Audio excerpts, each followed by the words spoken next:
சிற்பம் திறக்கலாம் வாங்கன்னு சொல்லிட்டு என்ன மாட்டி விடுறீங்களா சார்? மாட்டியே விடல சார். பயங்கரமான ஆளுங்க சார் இவங்க, டேஞ்சரஸ் சார்.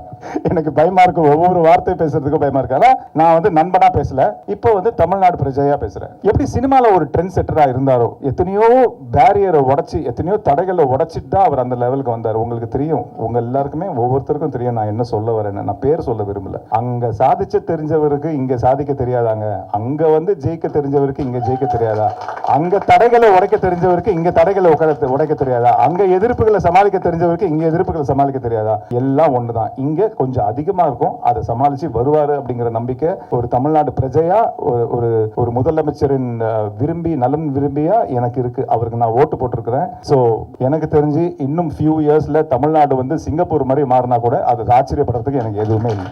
அந்த அளவுக்கு